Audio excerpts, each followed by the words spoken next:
Hey everybody, it's Tripl-L coming in to talk about the very exciting My Hero Academia chapter 254. What was the title for the chapter? You wanted to be a hero more than anyone else. Very, very cool chapter. I'm so happy with the chapter because it answered a lot of the questions that I had last week. From last week, it looks like the grave robber idea was along the right line, and then it looks like we are going for a more grounded approach into how this person might still be active within Kurogiri. I think the solution that the author came up with is great.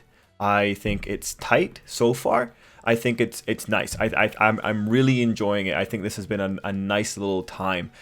This chapter also was a really cool chapter. There's a few things in there that I think are also really interesting from a writing perspective, and this time, because I'm going to be a little bit critical about one particular thing that occurred in the chapter, maybe you can already guess what that one little thing is. I'm going to be a little bit critical about it, but this time I'm coming in with a lot of pages from the past to prove, or not to prove my points, but to bolster my points so that we can have a nice discussion. But speaking of discussions, the first thing I want to start off with is a question. Where does the soul reside? Where is the throne of the soul? Is it in your body? Is it outside of your body? Does it exist? Where does the mind reside? Is the mind inside of the head or is it in the heart? Some philosophies believe that the mind is in the heart. Where does the soul, where does the mind, where do those things reside? The answer to that question will ultimately affect, where exactly this could go with Kurogiri. In the case of Hero Academia, the question is, does the soul or the mind exist? Is there a difference between the soul and a mental imprint? Is a mental imprint that you find in One for All just a copy of someone instead of an actual fragment of someone? If we answer that question, we can try and figure out where exactly, or we can postulate whether or not there is actually something like the soul within Hero Academia. Right now, what we could say definitely for Hero Academia is that the mind is a very active force, given that Dark Shadow exists. At the very least, consciousness has a place in Hero Academia, or an underlying consciousness. So the big question is going to be, what part of the body facilitates the underlying consciousness? Is the underlying consciousness something that only comes about due to quirks like One for All and Dark Shadow? Or is the underlying consciousness hidden somewhere within the body of every person in Hero Academia? And we'll get more into that as we get into Kurogiri's part, because Kurogiri's part that's really the part that we can play around with those answers more. Anyway, in terms of the chapter, I don't have any kind of broad strokes thought about the chapter. I think this was a very solid chapter in general. It was very, it played up with the emotions. The chapter, one thing that I had to do, unfortunately, was that it had to catch up some readers that may not have read Vigilantes. It had to give those readers a quick run through. So in the perspective of a Vigilantes reader, it's repeating information. So there's only so much I can tell you about repetitive information, but from the perspective of a Hero Academia reader, you needed this. So this is one of those cases where the manga had to do this, and honestly, it is not the worst iteration of that technique that we could have seen in the manga. So on a technical level, I think in regards to how they had to repeat the information, I think it's totally fine. And because of that, it ultimately just is a nice chapter that introduces new readers to the conflict that occurred with, or not the conflict, the past between Aizawa and his buddy. And I think it did a pretty good job of getting the key points in there. Anyway, let's just jump into the chapter, page by page walkthrough. So this was also the popularity poll chapter, so I just want to go through that first, because the popularity poll, it's actually really interesting.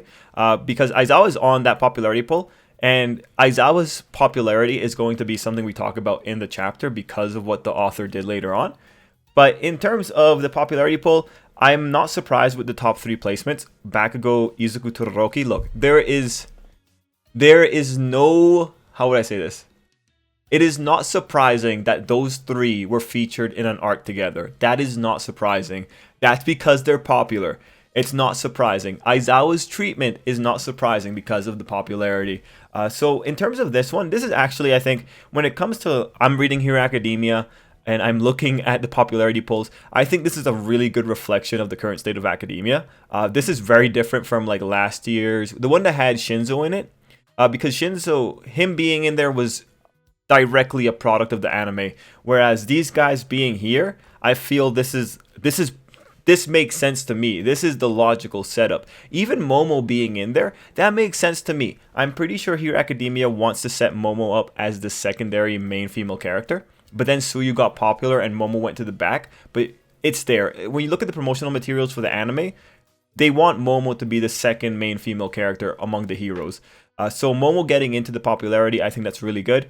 But yeah, this is a good lineup. I love the outfits. One thing I could say about Bakugo in that particular image for the popularity poll is that he's like one well-placed arrow away from exploding. If he ever fights someone whose quirk is specifically ignition, that they can ignite anything that's within like maybe 5 feet of them, Bakugo is gonna blow up. That is too much explosives to ever dare carry on your person when you live in a superpowered world. There's too many things that can go wrong there, and Bakugo has a volatile chemical. Yeah, right, man. That is terrifying. Anyway, in terms of the popularity poll page, I do like how the author incorporated the numbers into the outfits. You know, Bakugo has the number 1 on him. Izuku had number 2. Toga had her number 9 on her pack, and then of course Momo had her number 10 right on her chest. So that was pretty cool. I think that was really creative because that took a little bit to actually like find the numbers unless you were looking at the page at the end of the chapter from Manga Stream. Anyway, let's continue on. We move on and we go into page 4 on Gemini's box. So the first page is just really important because it's just giving you the quick rundown. Things that I think, you know, as a reader you should keep in mind. It's just a feel good. They're talking about how Aizawa, they were going to go together, they were going to be together. Then they talk about how he just died, a building collapsed on him. So that's consistent with what we saw in Vigilantes. It was just a nice feel good chapter to really get you into the setting that we're going to be seeing a very emotional Aizawa, especially when you have that one panel of Aizawa looking kind of happy. It's like, this is going to be an emotional time. I mean, this is pretty much one of those things of what could have been, right? It would have been a really nice time if they had actually been able to open up an agency together. It would have been cool. Anyway, we go into page 5. And page 5 is very interesting. So the first thing that they do is that the story outright confirms that Kurogiri is a Nomu.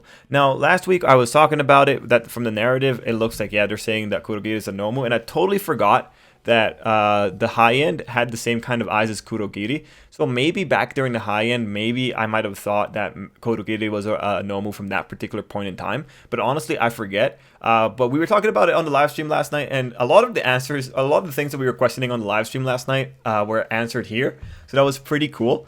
But in terms of the Kurogiri Nomu angle, I'm very happy that the author just right out confirmed it. I guess like one big thing with Kurogiri is just that Kurogiri was so well spoken. I would never have thought him to be on the same level as a normal Nomu. But as a high-end Nomu, that makes sense to me, you know? It makes sense to me. Any Hoosers, another thing that I think is worth noting is that I think Aizawa is 31 right now. So, and this is just because of the timeline. And this guy probably died when Aizawa was like 16. So we're looking at a time period of roughly 14 years ago. Maybe anywhere between 12, let's say 12 to 16 years ago in the past is when Shirakumo died. Unless the chapter told us what year he died in. Actually, I don't think it did. So that's just an estimate. The reason that's important is because you have to acknowledge that still matches up with Shigaraki's timeline. So it's very possible that All For One went, he recruited Shigaraki, and then he went and he made Kurogiri, and after seeing that Kurogiri was competent, he put Kurogiri in as the caretaker. I think that's the most probable course of events that occurred there. Because there's no reason to have a caretaker like 5 years before you acquire Shigaraki. And I do think because Shigaraki's in his 20s, I think the timeline ends up working out pretty well there. Based on estimates. I'm not going to do the math calculation now, but it works out anyway. Any Hoosers, that first half panel tells us that they constructed Kurogiri with Shirakumo's body as its base. So I love that. I love that they just flat out confirm it. This was legit grave robbing, and they explain it later that they probably swapped it out before the cremation. I really love that explanation. That makes sense. That's what we were going down the path previously. That makes a lot of sense. Shirakumo body as a base. That's better than, they going and taking away the quirk factor from the body and putting in another body. Now the question though is, I do wonder how the spark of life works here. I do wonder where that life comes from. How do you instill life into a corpse? That's the part that I'm really interested in. It could very well just be some kind of shenanigan that occurred with the doctor, but that's my next question. How exactly did All For One revive a guy that was dead for a few hours? Because at the very least, and this comes back to the whole thing with the mind, if Shirakumo was dead for hours, his brain's deteriorated, right? There's no way that that brain's going to keep mannerisms, or it's not going to keep everything intact. And the chapter is implying that he does not have everything intact. If anything, it's implying that little ingrained mannerisms are still there. So I'm curious. I'm very curious about this. If we say that the mind doesn't reside in the brain, though, and we go for the philosophy that the mind resides in the heart or somewhere else, then the deterioration of the brain wouldn't really matter. It's also very possible they re-strengthen the brain because Nomus have exposed brains and all that, but we'll have to see how things go from here. Anyway, the most important thing in this page, I think, is when All For One says, all the most exceptional quirks are gathered together at UA. As such, there's only one logical conclusion to make. And so when I read that, all I'm thinking is, right there, we just got the best excuse for why Shigaraki would want to invade UA. Here's what I'm thinking. It's pretty simple. Shigaraki's going to be coming out of there, I think 1 month after the second year of UA starts. Because it's 4 months, right? Yeah. He's going to be coming out of there. He's maybe going to have All For One. He's going to have that quirk. And he's going to be like, I need to go take some quirks. Where can I go and farm a bunch of quirks? But oh, wait. These guys have already gone. And they already gathered all the best quirks for me. So let me get my army and let's march into UA and kidnap some people. And it's going to be like, yeah, that makes a lot of sense. And this would justify why Class 1B is relevant in any which way. They have really powerful quirks. So what I'm thinking pretty much is that we just got like a really good idea or a really good reason for why villains would even try to go into UA. If you look at it from All For One's perspective of, this is just a great gathering spot of like prime rib type quirks. Like just like the best quality of quirks. They're right there. Let's go for it, guys. And when Shigaraki comes out of there, Shigaraki has a history of overestimating himself. And in this case, he might actually estimate himself properly. Like he has a lot of resources. Those guys march in there. They're going to kidnap a lot of people and take a lot of quirks. So when you think about it, it would only be smart for Shigaraki to go somewhere where there's a high concentration of quirks. He's not going to do things the All For One way of just quietly gathering heroes off the side. So I think this is great. I think this is a really good excuse for why you could justify Shigaraki marching in to UA. And then that's where we're going to get all the other stuff like Mirio protecting Eri and Mirio getting back his quirk. That's where we're probably going to get all that cool stuff. So I think that's a really good line there. I really hope it comes true because that would be really good setup from the author. I really do think that the author is setting this up with that one panel, given that we've seen the author's setup patterns before. And you guys have seen it whenever I point it out here. I think this is one of those setup panels. The same way that it worked with Fuyumi and the same way that it worked with Aizawa when they started the flashback during the Class 1A and Class 1B war. Anyway, we go into page 6, and page 6... it's mostly like, it's not really valuable exposition for the first half. The second half, however, has some, like, I think really sweet implications. The first half is just telling us, well, how did exactly they manage to do it? Maybe they switched him out before cremation. So that pretty much means that Shirakumo's family has an urn with another person's ashes in that. And that's unfortunate to think about. And then you can also hear the poison in Gran Torino's words there as he's saying like a homeless man scrunching for scraps, describing All For One. So this is what's really good. When you hear about the switching out before the cremation process, you know, that's a doctor. The doctor definitely had the clout to be able to do that. And then we go into the last third of the page, and that's the one where it's talking about Aizawa and him referring that, oh, are we going to go for some kind of miracle solution here? So I like that Aizawa was cynical about that because that is like the big thing. Last time, when we were looking at that chapter, we could say that they probably brought in Aizawa because they're hoping to use Aizawa's relationship with Kurogiri to see if they can get some information out of him. So they confirmed that here, but then Aizawa's acknowledging that this is a weird situation. This is weird. This isn't gonna work. This is a little bit too macabre. But then you have a really great line from Gran Torino specifically, with the proper explanations in place, miracle become possibilities. And what I think is really good about that line is that Gran Torino is involved with the One for All group. You know, he's involved with All Might. He's seen what One for All can do. He's involved with Night Eye. This is one of the guys, like, he knew Night Eye. They got along. When you look at that, I really think when he's talking about miracles becoming possibilities, you look back to Night Eye, and Night Eye's whole thing was about showing how a miracle came true when a bunch of people came together. Like, Night Eye postulated that there might be a wishing type of energy, an energy that came from everyone's thoughts going into one particular place, which again, I would say leads to the idea of collective unconscious. But you know, that's neither here nor there. But when you look at that whole situation, from Gran Torino's perspective, he has every reason to believe that miracles are possible, especially when it comes to what Night Eye was saying way back when he's talking about like that wishing type of energy. It is very possible when you have the explanations. Like, Gran Torino has enough reason to believe that things could work out if you have, if you wanted enough, pretty much. I do like that line, and I do think it's so justified that Gran Torino would have that kind of idealistic perspective, because again, he's been surrounded by people, well, he's been like legitimately involved with people who could create miracles in the form of All Might, and now Izuku, pretty much, when he was dealing with Shizaki.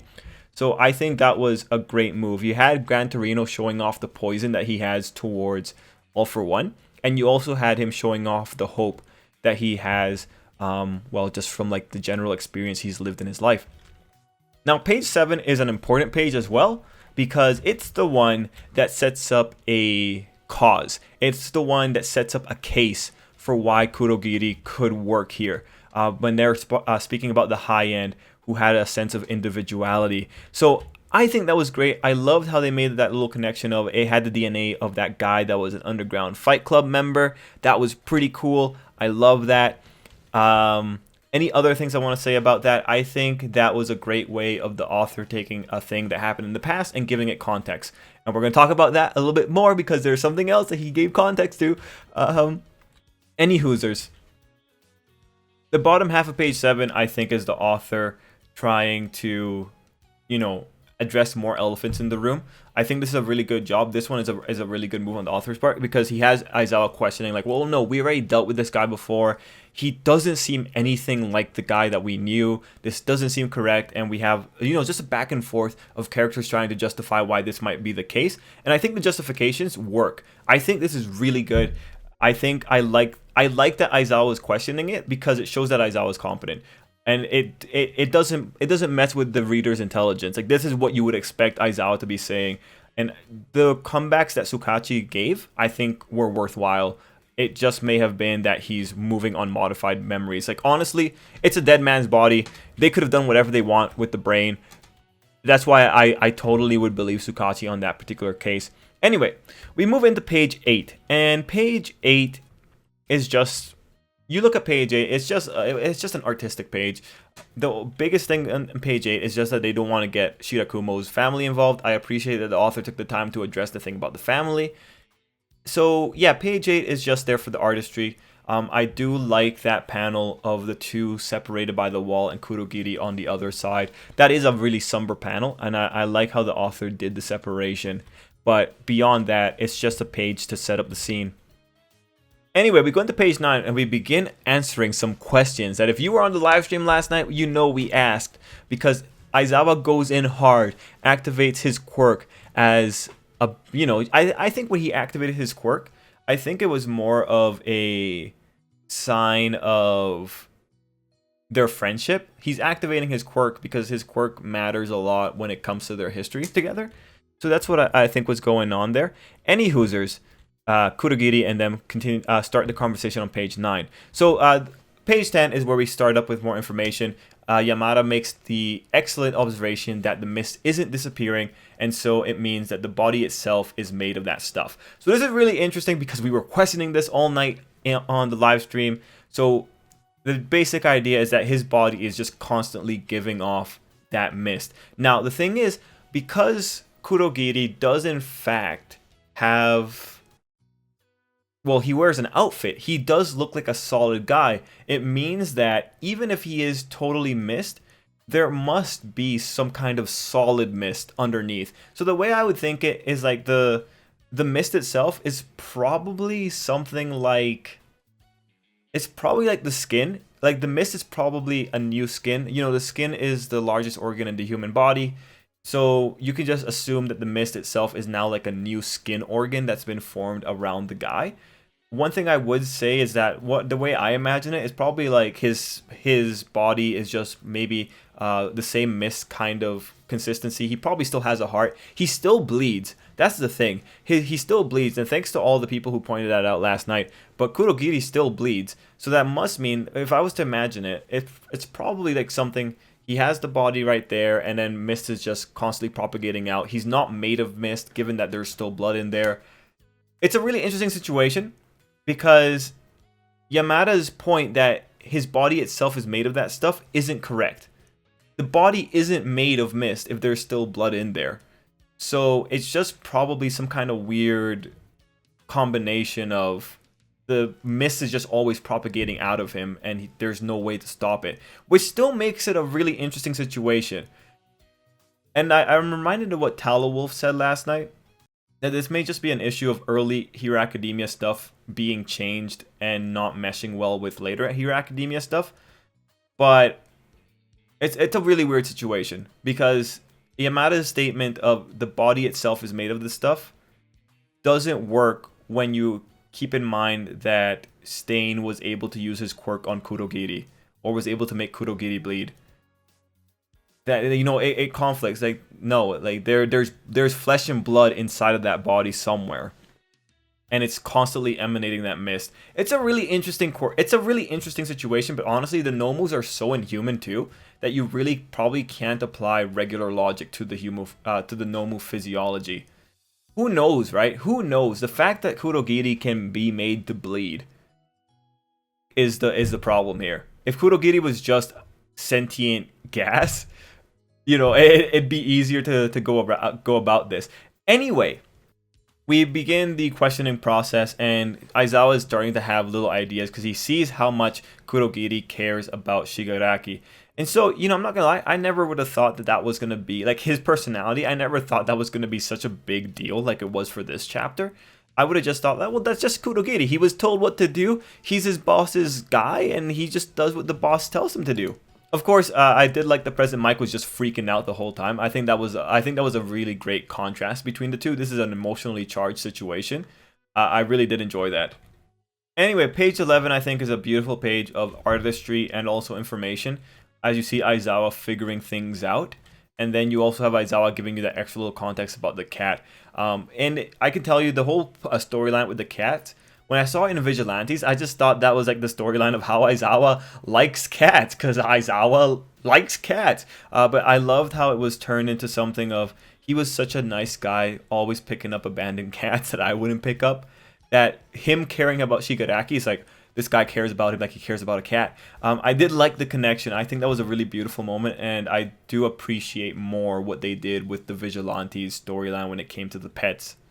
Anyway, we go to page 12, and page 12 had a panel that I didn't notice on my first read through, that specifically being the no reaction as the guards were watching the things inside. So it looks like the guards had Kurogiri ready, and they were looking at his brainwaves. So that was actually really cool that the author showed it off like that. Anyway, the rest of the page is just Aizawa building the case for Shirakumo and why Shirakumo was so important for him. I'm not going to go through that. We all saw the chapter. We all saw the chapter. Anyway, the thing that I think is also really good in that page, though, is the startup for the goggles. The goggles were a big deal for Vigilantes. So again, you know, I'm just looking at this thing and I'm appreciating how many little bits of information from the Vigilantes chapters are coming back and being so important here. I think this was a good move from the creator. Like, man, look, man, you have no idea how good I feel knowing that that information for Vigilantes is coming back and is so good here. It's like when you read through this, and if you're enjoying these little bits of the flashback, you should really be thinking, oh, like, let's go check out Vigilantes to check out like the full context of how this all came about and just their whole friendship. Because Vigilantes did a really good job with that whole little storyline. Anyway, we go into page 13 and we have just Aizawa talking to Kurogiri. And as you're reading it, it really sounds like this is a guy taking advantage of the chance to talk to a friend that was dead. That one little opportunity to talk to them. And so you really feel that when you have him saying that Yamada and him are both teachers now. Like, he's filling it in. He's filling in the guy on their lives as they went about, you know, without him. And I think that was great. I think that was really, really great. Anyway, the next part starts up with, I've been really strict with the students. And this is where things get really interesting for me personally. Okay, so first, let me preface this with, I think this was really feel good. The stuff that starts on page 14.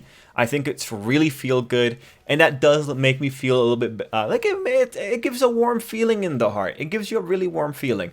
But, you know, I'm going to be cynical. I'm going to say that I think that the author is doing what he did with Bakugo Endeavor. I think he's taking this one negative aspect of the character and he's rewriting it to make the character seem better. And honestly, look, Aizawa is already a really popular character. I don't think he had to do this. I don't think he had to go out of his way to rewrite this part of Aizawa's character, because clearly Aizawa was popular in spite of that negative aspect of his personality. I don't think there's anything wrong with it. Like, honestly, I see this as, because Aizawa is so popular, you want to make this guy seem really, really heroic. You want to build this guy up to continue giving readers what they want when it comes to the character. You know, but I think it was a bit of a cop-out.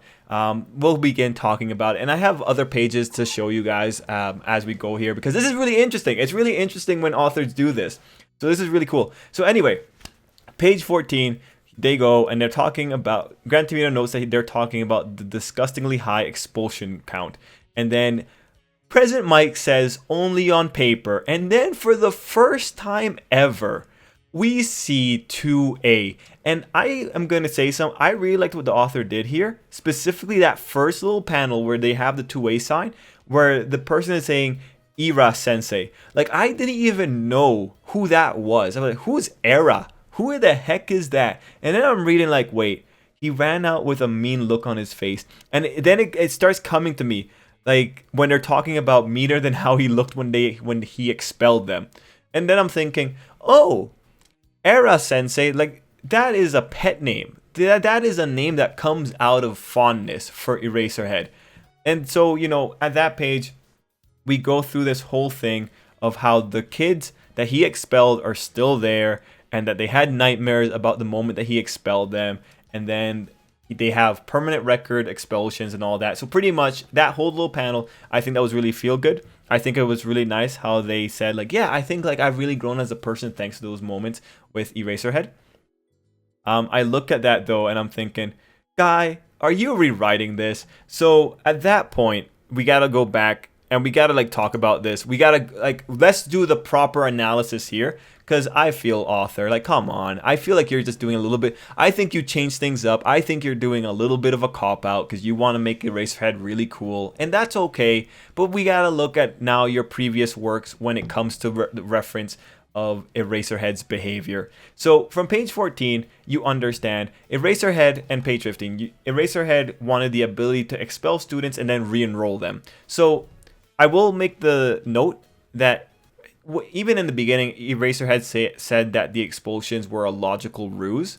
So I'm not going to lie, the author did have a lot of leeway here. Like, he could bring this up, and because Eraserhead on record has said that he had it was a logical ruse, you could assume that that applied everywhere else. So it's not as if the author is on shaky ground here. Like, when I think this is a situation where he had things vague enough where he could come back and then add in the extra context later on if you wanted to adjust it. That said, there's still a lot of weird things here. Now knowing that Eraserhead was re-enrolling students, let's go back to chapter 5. Let's go to chapter 5 and look at this wonderful page, page 19 in chapter 5, where Aizawa was reading up on Eraserhead. Oh man, and look at the book. Total number of expulsions, 154. Wow, that's a lot of expulsions, but now we know he re-enrolled them. But my question is, Why isn't that in the record? Why isn't the record of total number of enrollments? Where's the total number of enrollments? Author. Where are they? Why did you not include that information? You know, that's the part that I think is really interesting. Then what about chapter 7, page 9? What about when All Might comes up to Aizawa, calling him out for being a liar when he talks about the logical ruse? Why is it that All Might is talking about you expelled an entire new class of first graders last year? Why is All Might not talking about the re-enrollments? He's looking at a secret book. So, author, why is All Might not talking about the re-enrollments? Would he not have seen it if it's in a secret book? If Aizawa has the ability to enroll students? Wait, maybe Aizawa wasn't the one in charge of these students after he got them. Like maybe that's the possibility. That could be possible. And what about the whole bit with All Might going in saying you kick out kids without a moment's hesitation if you judge them as having zero chances? Okay, so All Might read that part, but then he knows enough about zero chances. So most likely that zero chances rhetoric, where did it come from? He must have read it in the book, but he's talking about it, but he's not even addressing the re-enrollment. Like, could he not see those records? I think he could have. If you have kids enrolled, where is the re-enrollments recorded? Or do the 2A kids not exist in the system? No, they must be somewhere in the books. Then what about chapter 103? What about chapter 103 when he's talking to Miss Joke? Why is she saying it's rare for you to not have expelled anyone yet? Like, what is going on there?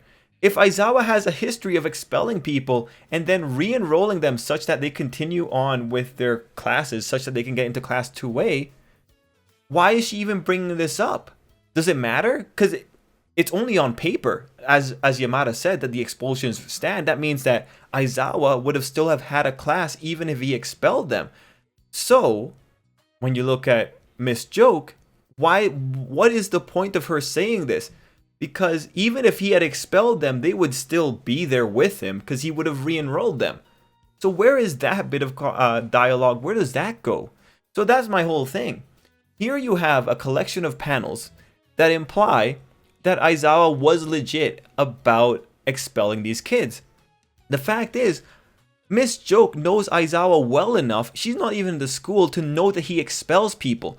But yet somehow, she doesn't know that he kept his classes. That line from Miss Joke makes no sense for her to say, because there's no reason for her to know about the expulsions but not the readmissions. Because again, on paper is where the expulsions live. Practically, you would see Aizawa with those kids. And when you look back to the kids have a pet name for him, which means that they see him with a lot of fondness, which means they must have some kind of history with Aizawa. So, when I look at the previous chapters and the previous pages, there is more of a case to say, I think, that this is just the author making a change late in the game.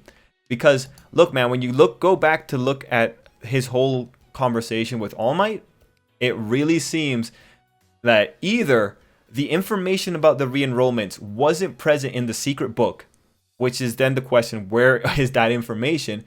Or it's in the secret book and All Might just didn't bother to read that far. Honestly, nah. I think it's more that this is just a change that's occurring recently rather than it's been something that's been planned from the very beginning.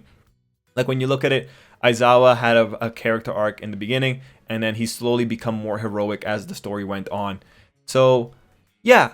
I found that funny. I think that was really cool. I think there are a lot of moments here that don't exactly logically follow with what they're revealing here. And the Miss Joke moment especially is the one that really gets me, because it's like, she shouldn't know about the expulsions if the expulsions only exist on paper. Because how would she find out about that and not about the readmittance? Because, yeah, no, it doesn't make sense. Like, that joke doesn't make sense in any way whatsoever. It makes sense when you know that he's done this and didn't re-enroll them, but it doesn't make sense in this new continuity that the author created here. But yeah, that was my little bit. I would love for you guys to also give me your opinions. I'm sure that there are some of you that can make it work, but the point is that using the pages that I've collected from the past of Hero Academia, I can make it work much easier to say that the author probably made this change more recently. It wouldn't even be like, as you saw, it's not that hard to make the case. But yeah, that was really interesting from the author. Like I said though, it's feel good. I really do like the idea that these kids like really grew up well because of Aizawa. I really do like that idea. I think it's cute. But I do question the author's choices there, and I do question the timing of when this was conceptualized.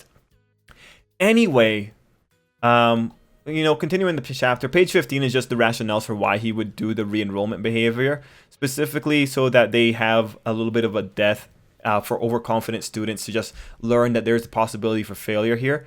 And this is consistent with like the whole thing about the logical rules, that he wants them to go harder if they know that there's a threat of death there. But that whole rhetoric, really, it's great, and it also doesn't tell us whether or not he took back the class himself. The page from 2A makes it seem that after he expelled them, he re-enrolled them and they were his class and they continued on properly. But this page doesn't really confirm anything. Anyway, the last thing here is that page 15 is a setup page as Aizawa is taking off his goggles as he's talking about what he wants to do with Shirakumo. And then we have that wonderful page, finally, page 16, where Aizawa is crying at his buddy and the guy in the control room notices a change. So I think this was beautiful. I think this was great. I love that last little bit of Aizawa crying. So I do love that kind of straightforwardness. Like the quirk being active was there as a way for Aizawa to show how serious he was. He never once blinked as he was making that whole kind of speech to Kurogiri. And then the tears, I think, is a mixture of tears that legitimately he's crying and also tears from keeping his eyes open for so long. I think that was great. I think that was a really nice panel to end the thing off. But yeah, man. Chapter 254. I am so excited to hear what you guys have to say about Aizawa's revelation that he was re-enrolling his students after all. I think it's cheap. I think the author was taking us for a little bit of a ride there. It's feel good, but I feel like it kind of makes past events a little bit more silly. Especially with the whole thing about the re-enrollments. Like again, like why didn't All Might read that part? Why didn't All Might know that 2A continued to exist? It should have been recorded somewhere in the book. It should have been right with Aizawa, because if he's given the ability to expel and re-enroll, you got to question, okay, from Nedzu's perspective, why would he put the records such that the expulsions are recorded, but somehow you don't record the re-enrollments? If he's the one who has the power to re-enroll, like why aren't you doing that? No, like even from a bureaucracy standpoint, it doesn't make sense. You have to take a lot of like logical leaps to make that work into why All Might didn't know this before. And for the Miss Joke case, the Miss Joke case is just so out of, that one's busted. That part I think is legitimately busted by logic, by just like the logic of the situation. But yeah, man, overall, as we're coming to the end there, it's saying that Kurogiri is going to have a reaction. Now we have to talk about, like, what kind of reaction is that going to be? Honestly, look, man, the brain is dead. I think maybe the brain maintained itself well enough that there might be some pathways. Like, definitely, deep-seated habits definitely seem to be there. It'll be interesting, though. Like, I would assume that there's still some, if we're talking about the mind is in the memory, oh, sorry, the mind is in the brain, I would say that most likely there's fragments that Kurogiri could maybe draw on. But if we talk about like the heart, like it's all in the heart, then I think it's very likely that Shirakumo could come back if we're talking about something based in the heart. It really all depends on where they want to say that the mind is. If Shirakumo is in there somewhere, well, the story is saying that he's in there somewhere. I'm excited to see how this works out. I want to see if they're going to get Shirakumo back. I think they're going to probably get him back so fragmented, and then like we have to like just consider that most likely the doctor has messed with that brain so much. It's going to be really interesting to see how this goes. It's going to be really interesting. Another thing, maybe. No, never mind. That's not a good idea. I'm very excited. It looks like they're going to get Shirakumo back there to be able to talk to him a little bit. Maybe Aizawa will be able to get some final words, but I don't think that this will be a final configuration for Kurogiri. Right now, given how much effort Aizawa had to put in to see if Shirakumo was still in there, I do think this is going to be like a momentary kind of reprieve from Kurogiri. We'll maybe get a little bit of him back, and then he just goes away again. Again, it's just because the condition of the body, it was so deteriorated that I don't really have any kind of hope for this guy still being in there beyond just little bits and pieces. It'll be interesting though. Another thing is that I don't want to believe that any part of a person's consciousness is trapped in their body after they die. That would suck. But we'll have to see. We'll have to see how Hero Academia wants to do this. This is really interesting. I really love like the whole idea of like the consciousness in Hero Academia. I want to see how the author's going to do it, because this will give us some information about Hero Academia's cosmology when they do it. But I think right now the most grounded solution here would be to say that Kurogiri has the brain, and the brain has still some neurons that contain the memories of his buddies, and that's what's going to work out here. So guys, let me know what you thought down below. That's it for me. What a great chapter. Thanks so much for watching. Until next time, I hope you have an absolutely great day.